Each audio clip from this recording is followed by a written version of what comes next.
Trapped. Sometimes we feel stuck and trapped without a means of escape. Why is this?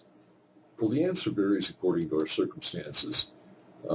If you're still young, it might be that you feel trapped because you still have to go to school, and that's a particular trap that you actually probably can't escape from. Well, there are ways, but maybe we'll get into that in another video. And if you're older, it probably has more to do with a cage that you build around yourself. Let's get into this and talk a little bit more about why we feel trapped.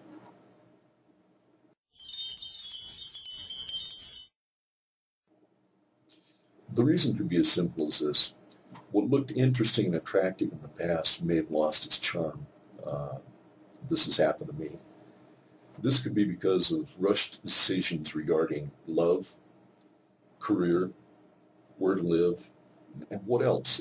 There are a world full of reasons why a particular situation or person loses their charm. Before we get into this too deeply, let me say that I do not advocate simple solutions that hurt other people, because we're going to be talking a little bit about relationship, but other things too. Well, what does this mean? Well, whenever you make a rushed decision, or any decision for that matter, there's always a price to be paid. Whatever decision you take, you have to commit to that decision, and that means that you're excluding other possibilities. That's the price that you pay. Sometimes it's simply a price.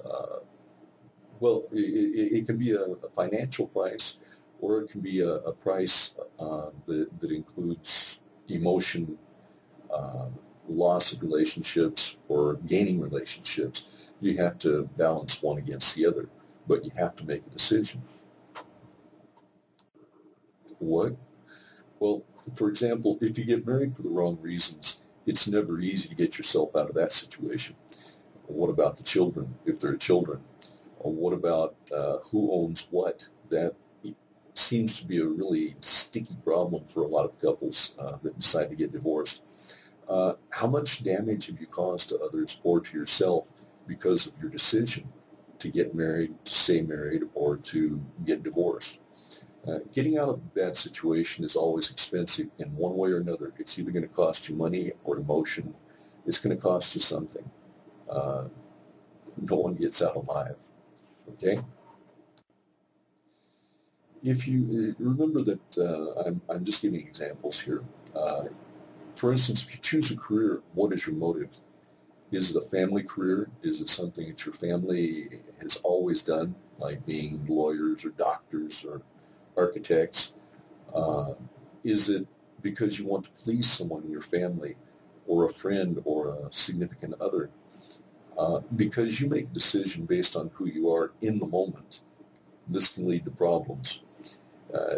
Even this logical way of thinking or making a decision can lead you to an impasse. Remember, you're going to change a lot from who you are when you're in your teens, and you will change, or you'll continue to change throughout your life. We don't stay the same, and almost anything can become boring at some point.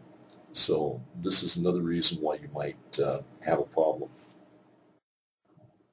And finally, a couple of additional points to remember. As I've said before, and I wish I'd coined the phrase, but I didn't, ain't no free lunch. Everything has a price. Every action has a corresponding and equal reaction. It's a law of nature. So whatever decision you make, there will be repercussions, either positive, negative, or probably both. If you find yourself in a situation with no way out, what can you do? We're going to get into this in more detail in the next video about states, so stay tuned.